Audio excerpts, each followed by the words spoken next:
रंजना कभी ब्रश नहीं करती थी।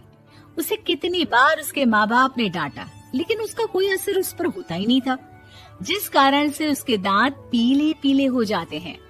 शादी के बाद अरे बहू, वैसे तो तुझ में कोई कमी नहीं है, पर तेरे दांत इतने पीले कैसे हैं बेटा? कैसे मतलब? कोई सर्जरी थोड़ी ना कराई है।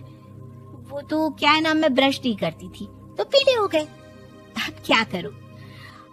आप कहे तो लाल करवा लूं या फिर काले? यार ये क्या है, क्यों माँ से लड़ रही हो? लड़ रही हूँ? अरे मैं लड़ रही हूँ या ये बोल रही है कि दांत पीले हैं, पीले। अरे तपस्या थोड़ी ना की है इन्हें पीले करने के लिए। बकायदा ब्रश नहीं किया है 20 साल तक, तब जाकर। छी, कैसी बात कर रही हो? ये उस वक्त तो पीले नहीं थे जब हम लोग तुम्हें देखने आए थे। अरे तब साफ करवा लिया होगा डेंटिस्ट के पास जाकर। अब देखो कैसे पीले पीले लग रहे हैं। रंजना सास की तरफ गुस्से से देखती है। फिर शुरू हो गई पीले पीले पीले। अरे पीले तो तब भी थे जब मेरे हाथ का रसगुल्ला उड़ा उड़ा कर खा रही थी और बोल रही थी, लड़की नहीं गुणों का खजाना दे रहे भाई साहब। खैर, अब वो लोग करते भी तो क्या करते, पीले दांत वाली बहू पल्ले पड़ी थी तो झेलना तो था ही। एक दिन कीर्तन में रंजना गाना गा रही थी। अरे कमला बहन, माँ का द्वार है, यहाँ तो सब शुद्ध होकर आते हैं, फिर अपनी बहू को ब्रश भी नहीं करवाती तुम। दूर से पीले पीले दांत भक्ति में बाधा उत्पन्न कर रहे हैं। और कोई 2 साल के बच्चे थोड़ी ना लेकर आई हूँ मैं बहू बनाकर। अच्छी खासी लड़की है, अरे कैसे करवाऊं ब्रश? ये तो उसे खुद करना चाहिए ना। अब माँ बाप तो इसके जैसे तैसे निपटा दिए, ये नहीं सोचा कि सास कैसे संभालेगी।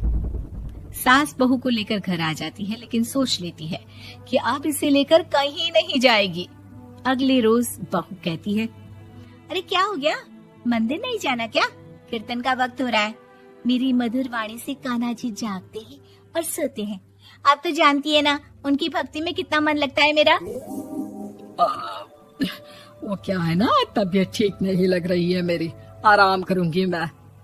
तबीयत ठीक नहीं लग रही? अभी तो मिथुन के गाने पर नाच रही थी आप, और अब बोल रही है कि तबीयत ठीक नहीं लग रही। अरे भक्ति में मन लगा लो सासू माँ, ऊपर जाना है, क्या मुंह दिखाओगी आप? हाँ? सास को बहू की बात पर गुस्सा आ जाता है। मैं क्या मुंह दिखाऊंगी, इसकी चिंता तो ना कर, समझी? अपने मुंह की चिंता कर, जो ये पीले पीले दांत लेकर हर जगह पहुंच जाती है। पता है लोग कितना मजाक बनाते हैं। ना जी ना, मैं नहीं जाना कहीं तेरे साथ। तो ये बात है। कोई ना, मत जाओ, मैं अपने कमरे में ही बैठकर भक्ति कर लूंगी। ऊपर वाला दांत थोड़ी ना देखता है, मन देखता है, भावना देखता है। और अरे बस बस, तू सब कुछ दिखा, बस ये सफेद चमकदार दांत ना दिखाना किसी को, है? जा यहाँ से। बहू को सास की बात का कोई फर्क नहीं पड़ता, वो तो जैसी थी वैसी ही रह जाती है। सुबह नहाकर किचन में खाना बनाना, फिर खाना खाना, कीर्तन भजन करना और सो जाना। एक दिन, माँ जी मैं सहेली के घर जा रही हूँ, शाम को लेट आऊंगी। हाँ, तो जाना, मैंने कौन सा तेरी आरती करनी है घर पर बैठकर। रंजना सहेली के घर जाती है, जहाँ वो पार्टी में जाने की तैयारी कर रही होती है। अरे शिखा, कहाँ जाने की तैयारी कर रही है? मैं गलत वक्त पर आ गई क्या? अरे नहीं यार, उल्टा सही वक्त पर आई है। मैंने ये साड़ी और ज्वेलरी निकाली है यार, शाम को इनके ऑफिस की एक पार्टी में जाना है। बताना कैसा लग रहा है ये सब? नहीं यार, इस ड्रेस के साथ तो वो वाली ज्वेलरी अच्छी लगेगी। हाँ, सही बोल रही है, मैंने ध्यान ही नहीं दिया। वैसे तो हमेशा से मस्त फैशन सेंस रखती है। तो बड़ा जाती होगी ना पति के साथ पार्टी में। रंजना कुछ नहीं बोलती, बस सोचती है कि यार काश ये बात सही हो जाती, पर मैं क्यों नहीं जाती पार्टी में? क्या इन लोगों की कोई पार्टी होती नहीं होगी? रंजना घर आती है और रात में पति से सवाल करती है, एक बात बताइए, आप मुझे किसी पार्टी में क्यों नहीं ले जाते? क्या आपके यहाँ ऑफिस में पार्टी नहीं होती? पति बेचारा क्या कहता कि दांत पीले हैं तुम्हारे इसलिए। अरे कोई पार्टी होती नहीं हम लोगों के ऑफिस में, तो कहाँ से लेकर जाऊं? और मार्केट, मॉल, कहीं वीकेंड घूमना, कहीं तो। अरे यार, सारे हफ्ते में एक छुट्टी मिलती है, तो सोचता हूँ कि आराम ही कर लूं। क्यों? रंजना मन मार के रह जाती है। पहले कभी सास के साथ मंदिर जाया करती थी, लेकिन वो भी सास ने ले जाना बंद कर दिया। घर बैठी बैठी रंजना बोर हो जाती है। तभी उसे आइडिया आता है और वो मायके जाने का सोचती है।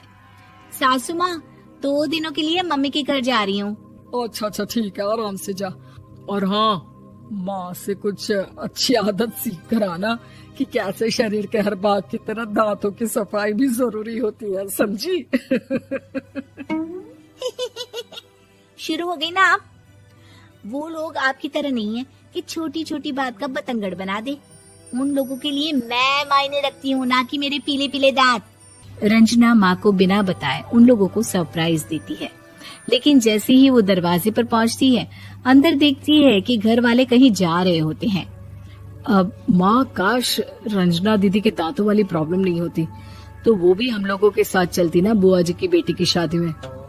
हाँ बेटा, लेकिन अब उसे कौन समझाए कि उसको उसके पीले दांत नहीं दिखते, लेकिन उसके आसपास के लोगों को कितना एम्बैरेसिंग फील कराते हैं। मुझे तो कितनी बार उसके स्कूल की टीचर ने शिकायत की कि उसके साथ कोई लड़की बैठना भी नहीं चाहती, और ना ही कॉलेज में कोई उससे बात करना चाहता था।